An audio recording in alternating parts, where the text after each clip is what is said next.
గత 5 సంవత్సరాలుగా ఉబ్బెత్తున ఎగిసిపడ్డ టెక్నాలజీ విప్లవం జనాలకు కావాల్సినంత మేలు చేస్తోంది. కానీ అదే టెక్నాలజీని ఉపయోగించి కొందరు అటు అమాయకులనే కాదు, ఇటు వ్యాపార సంస్థలను సైతం ఈజీగా బుట్టలో వేసేస్తున్నారు. పాపం పండినప్పుడు చక్కగా బుక్ అయిపోతున్నారు. ఆంధ్రప్రదేశ్కు చెందిన లేడీ కిలాడి దేశ రాజధానిలో చేసిన మోసం చూస్తే కాదేది చీటింగ్కు అనర్హం అనిపించి తీరుతుంది. ఇంతకీ ఎవరావిడ? ఆమె చేసిన చీటింగ్ ఏంటి? గ్యాస్ ట్రబుల్ పై యుద్ధం స్మూత్ వార్ తోనే సాధ్యం. రివ్ మ్యాక్ వారి smooth war 100% ayurvedic, sugar free. Andhra Pradesh కు చెందిన ఝాన్సీ రాణి అనే ఓ యువతి ఢిల్లీకి వెళ్ళింది. రైల్వే స్టేషన్ నుంచి కారెక్కి నేరుగా నగరంలోనే ఏరో సిటీలో ఉండే హోటల్ పూల్ మ్యాన్ అనే ఓ 5 స్టార్ హోటల్కి వెళ్ళింది.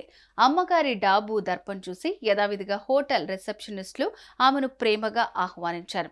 గంభీరంగా లోపలకు నడిచిన అమ్మగారు తనకు హోటల్ బయట నమస్తే పెట్టి సూట్ కేసును చేతిలోకి తీసుకున్న గార్డు చేతిలో ఏకంగా 500 రూపాయలు టిప్ ఇవ్వడం చూసి సిబ్బంది ఆమె వైపు ప్రత్యేకమైన దృష్టి పెట్టారు. రోజుకు 25,000 కాస్ట్ చేసే ఓ VIP సూట్లో ఆ మేడం గారు దిగేశారు. ఏపీలో తాను పేరు పొందిన లాయర్నని సుప్రీంకోర్టులో ఓ కేసు వాదించేందుకు వచ్చినట్లుగా హోటల్ స్టాఫ్ ను నమ్మించేసింది. కేసు పూర్తయ్యేదాకా తాను అక్కడే స్టే చేయబోతున్నట్లు ఝాన్సీ రాణి సిబ్బందికి హింట్ ఇచ్చింది.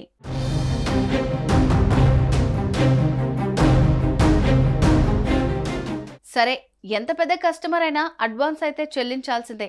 అదే మాట వారు చెప్పడంతో దాందేముంది అంటూ వెంటనే UPI పేమెంట్ చేసేసింది. రూమ్లోకి వెళ్ళి కాసేపు రెస్ట్ తీసుకుని హోటల్లో ఉండే స్పాలోకి వెళ్ళింది. అక్కడ చక్కగా మసాజ్ చేయించుకుని మేకోవర్ పూర్తి చేసుకుని అక్కడ కూడా UPI పేమెంట్ చేసి రూమ్కి వచ్చేసింది. ఇలా రాత్రిపూట రెస్ట్ తీసుకోవటం, పగటిపూట స్పాలోకి వెళ్ళి మేకప్ చేయించుకుని ఓ రెంట్ కార్లో షికార్కి వెళ్ళిపోవటం చేయటం ప్రారంభించింది.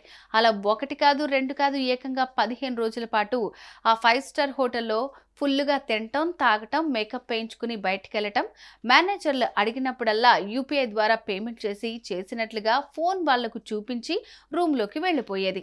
అలా 15 రోజులకు లాడ్జింగ్ అండ్ బోర్డింగ్ ఖర్చులు 4.5 లక్ష, స్పాలో మసాజ్ మేకప్ల కోసం మరో 1.5 లక్ష లెక్కన అటు ఇటుగా ఓ 6 లక్షల బిల్ అయింది. కానీ ఆమె అకౌంట్ నుంచి హోటల్ అకౌంట్కు ₹1 కూడా జమ కాకపోవడంతో ఏంటని అడిగేందుకు ఆమె రూమ్ దగ్గరికి వెళ్ళిన సిబ్బందికి సూట్ కేసు సర్దుకుని దిగువకు దిగుతూ స్టాఫ్ కి ఎదురైంది.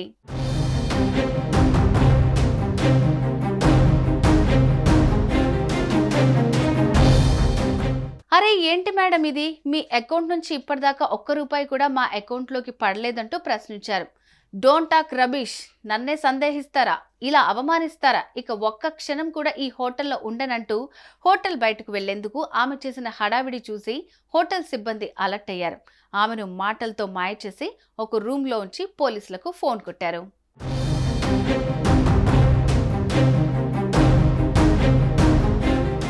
పోలీసులు ఇమ్మీడియట్ గా అక్కడకు చేరుకున్నారు. ఆమె అకౌంట్ నుంచి ₹1 కూడా హోటల్ అకౌంట్ కు రాకపోవటం నిజమేనని డిసైడ్ అయ్యారు.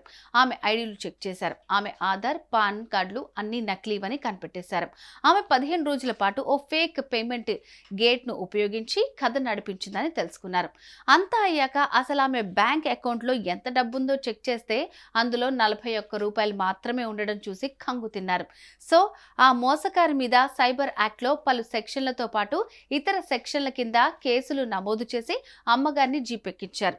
అటు ఆమె ఎవరు, ఏపీలో ఆమె చెప్తున్న అడ్రస్ కరెక్టా కాదా, ఇంతకు ముందు ఇలాంటివి ఎన్ని కేసులు ఆమె మీద ఉన్నాయి అన్న దాని మీద ఎంక్వైరీ మొదలుపెట్టారు.